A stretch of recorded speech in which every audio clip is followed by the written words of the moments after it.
Hi friends, welcome back to my channel. ಎಲ್ಲರೂ ಹೇಗಿದ್ದೀರಾ? I hope ಎಲ್ಲ ಚೆನ್ನಾಗಿರ್ತೀರಾ ಅಂತ ಅಂದ್ಕೊಂಡಿದ್ದೀನಿ. ನಾವು ಕೂಡ ಚೆನ್ನಾಗಿದ್ದೀನಿ.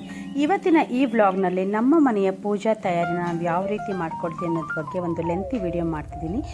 ಬನ್ನಿ ವಿಡಿಯೋ ಸ್ಟಾರ್ಟ್ ಮಾಡೋಣ.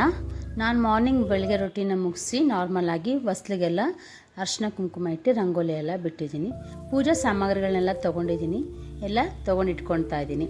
ನೋಡಿ ನಮ್ಮ ಬೆಳ್ಳಿ ಸಾಮಾನುಗಳೆಲ್ಲ ಎಷ್ಟು ಕಪ್ಪಾಗಿದೆ ಅಂತ. ಸೊ ನಾನು ಮೊದಲು ಒಂದು ಡ್ರೈ ಕಾಟನ್ನ ತೊಗೊಂಡಿದ್ದೀನಿ. ಆ ಕುಂಕುಮ ಎಲ್ಲ ಏನು ನಮ್ಮದು ಚೊಮ್ಮೆಲೆಲ್ಲ ಇತ್ತಲ್ಲ ಅದನ್ನೆಲ್ಲ ಕ್ಲೀನಪ್ ಮಾಡ್ಕೊತಾ ಇದ್ದೀನಿ. ಕ್ಲೀನಪ್ ಮಾಡ್ಕೊಂಡ್ಬಿಟ್ಟು ನಾನು ಇದಕ್ಕೆ ಒಂದು ಪ್ರಾಡಕ್ಟ್ ಯೂಸ್ ಮಾಡ್ತಾಯಿದ್ದೀನಿ. ನಾನು ನಾರ್ಮಲಾಗಿ ಯೂಸ್ ಮಾಡ್ತಿದ್ದೀನಿ, ಎಲ್ಲರೂ ಯೂಸ್ ಮಾಡ್ತಾರೆ. ರೂಪೇರಿ.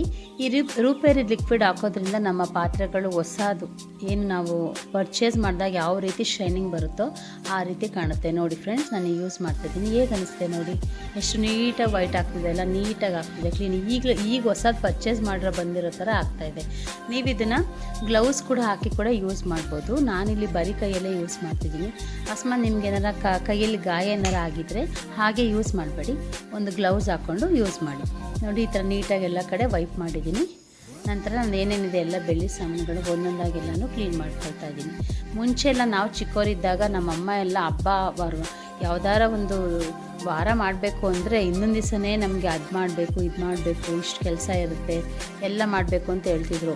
ಸೊ ಆವಾಗ ನಮಗೆ ಅಷ್ಟು ತಿಳುವಳಿಕೆ ಇರಲಿಲ್ಲಲ್ಲ, ನಮ್ಗೆ ಗೊತ್ತೇ ಇರಲಿಲ್ಲ ಏನಪ್ಪ ಇದು ಇಷ್ಟು ಅಮ್ಮ ಅದು ಮಾಡು ಇದು ಮಾಡು ಅಂತ. ಬಟ್ ನಾವು ಸ್ವಲ್ಪ ದೊಡ್ಡವರಾದ್ಮೇಲೆ ನಮಗೆ ಜವಾಬ್ದಾರಿ ಬಂದಮೇಲೆ ಅಮ್ಮಂದ್ರೆ ಎಷ್ಟು ಕೆಲಸ ಮಾಡ್ತಾರೆ ಅಂತ ನಮ್ಗೆ ಇವಾಗ ಗೊತ್ತಾಗ್ತಿದೆ.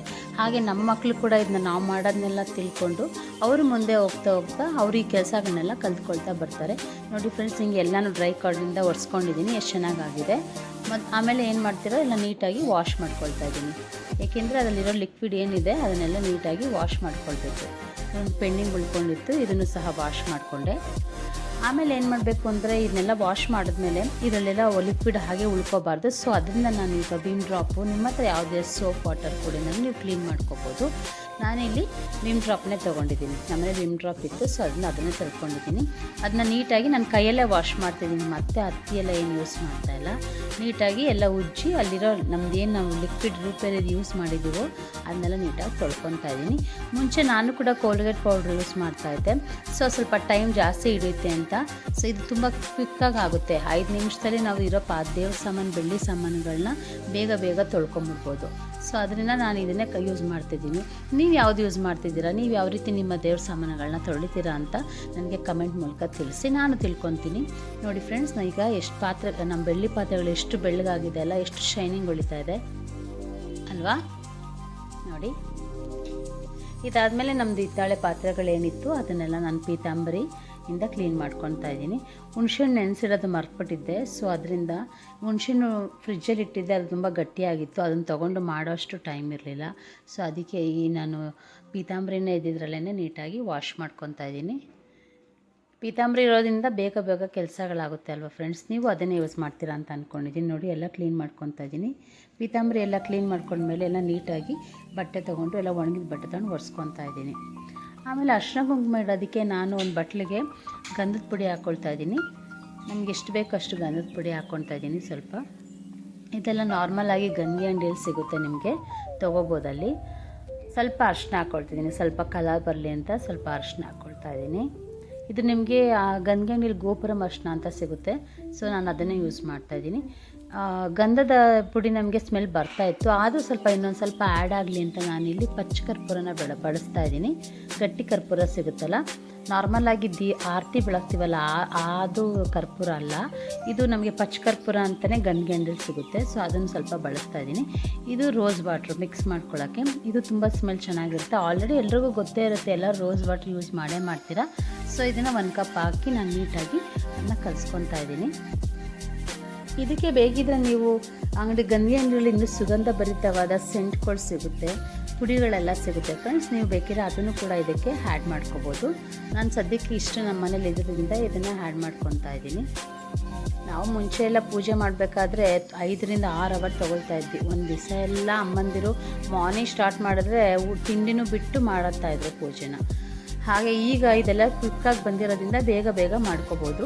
ನಾನು ಅರಿಶಿನ ಕುಂಕುಮ ಎಲ್ಲ ನಮ್ಮ ಬೆಳ್ಳಿ ಸಾಮಾನುಗಳಿಗೆ ವಿಗ್ರಹಗಳಿಗೆಲ್ಲ ಇಟ್ಕೊಂಡೆ. ನಾನು ಇದನ್ನು ಏನು ಡಿಸೈನ್ ಮಾಡ್ತಿದ್ದೀನಿ ಅಂದರೆ, ನಾನು ಕಳ್ಸೋಕ್ಕೆ ಡಿಸೈನಾಗಿ ಕುಂಕುಮ ಇಡೋದು ನನ್ನ ಅಭ್ಯಾಸ. ಅದು ನೀವು ನಿಮ್ಮ ಮನೇಲಿ ಯಾವ ಥರ ಇಟ್ಕೊಳ್ತೀರಾ ಅಂತ ಕಮೆಂಟ್ ಮಾಡಿ ತಿಳಿಸಿ. ಇದೇ ರೀತಿಯೇ ಅಂತ ಇಟ್ಕೋಬೇಕು ಅನ್ನೋದು ಏನಿಲ್ಲ. ನನಗೆ ಈ ಥರ ಇಡೋದು ನಂಗೆ ತುಂಬ ಇಷ್ಟ. ಸೊ ಅದಕ್ಕೆ ನಾನು ಈ ಥರ ಇಟ್ಕೊತೀನಿ. ನೋಡಿ, ಈ ಥರ ನಮ್ಮ ಹತ್ರ ಇನ್ವಿಟೇಷನ್ ಶೀಟ್ ಇರುತ್ತಲ್ಲ, ಅದರಲ್ಲಿ ನಾವು ಡಿಸೈನ್ ಬರೆದ್ಬಿಟ್ಟು, ಒಂದು ಆರ್ಚ್ ಡಿಸೈನ್ ಬರೆದ್ಬಿಟ್ಟು ಅದನ್ನ ಕಟ್ಟಿಂಗ್ ಮಾಡ್ಕೊಳ್ತಾ ಇದ್ದೀನಿ. ನಿಮಗೋಸ್ಕರ ತೋರಿಸ್ತಾ ಇದ್ದೀನಿ. ನೀವು ಬೇಕಿದ್ರೆ ಈ ಥರ ಟ್ರೈ ಮಾಡ್ಬೋದು. ತಿಲಕ ಇಡೋದಕ್ಕೆ ನಾರ್ಮಲಾಗಿ ಅರಿಶಿನ ಕಲಿಸ್ಬಿಟ್ಟಿರ್ತಿದ್ದೆ ಮುಂಚೆ ಎಲ್ಲ. ನಾನು ಅರಿಶಿನ ಕಲಿಸ್ಬಿಟ್ಟಿಟ್ರೆ ಏನಾಗುತ್ತೆ, ತುಂಬ ದಿವಸ ಆದಮೇಲೆ ಸ್ವಲ್ಪ ಓಡಾಡ್ಕೊಂಡು ಬೀಳ್ತಾಯಿತ್ತು. ಸೊ ಅವಾಗ ಏನು ಮಾಡೋದು ಅಂತ ಈ ಐಡಿಯಾ ಯೂಸ್ ಮಾಡಿದೆ. ಸೊ ಇದು ತುಂಬ ಚೆನ್ನಾಗಿ ವರ್ಕೌಟ್ ಆಯಿತು. ನನಗೆ ತುಂಬ ಇಷ್ಟ ಆಯಿತು ಪರ್ಸ್ನಲಿ. ಇದೇ ರೀತಿ ಕುಂಕುಮ ಇಡಬೇಕು ಅನ್ನೋದೇನಿಲ್ಲ, ನಿಮ್ಮ ಚಾಯ್ಸು. ನಿಮಗೆ ಯಾವ ಥರ ಬೇಕೋ ಆ ಥರ ಇಟ್ಕೋಬೋದು. ಇದನ್ನೆಲ್ಲ ನಾನು ಸ್ವಲ್ಪ ಅರಿಶಿನಕ್ಕೆ ಕಳ್ಸೋಕ್ಕೆ ಕಾಯಿಗೆ ಸ್ವಲ್ಪ ಅರಿಶಿನ ಎಲ್ಲ ಬಳ್ದ್ಬಿಟ್ಟು ಕುಂಕುಮ ಎಲ್ಲ ಇಟ್ಟಿದ್ದೀನಿ. ಸ್ವಲ್ಪ ಔಟ್ಲೈನರೆಲ್ಲ ಸ್ವಲ್ಪ ಬಂದಿರೋದೆಲ್ಲ ನೀಟಾಗಿ ಕ್ಲೀನ್ ಮಾಡಿಕೊಂಡು ಕೊನೆಗೆ ನನ್ನ ಪೂಜೆ ಹೀಗಾಯಿತು. ನೋಡಿ ಹೇಗೆ ಕಾಣ್ತಾ ಇದೆ ಅಲ್ವಾ? ತುಂಬ ಚೆನ್ನಾಗಿ ಕಾಣ್ತಿದೆ. ನಿಮಗೆ ಈ ವಿಡಿಯೋ ನೋಡಿ ಏನು ಅನ್ನಿಸ್ತು ನಮಗೆ ಕಮೆಂಟ್ ಮೂಲಕ ತಿಳಿಸ್ಕೊಡಿ. ನಮ್ಮ ಚಾನಲ್ ನಿಮ್ಗೆ ಇಷ್ಟ ಆಗಿದೆ ಸಬ್ಸ್ಕ್ರೈಬ್ ಮಾಡಿ, ಶೇರ್ ಮಾಡಿ, ಹಾಗೆ ಲೈಕ್ ಕೊಡಿ.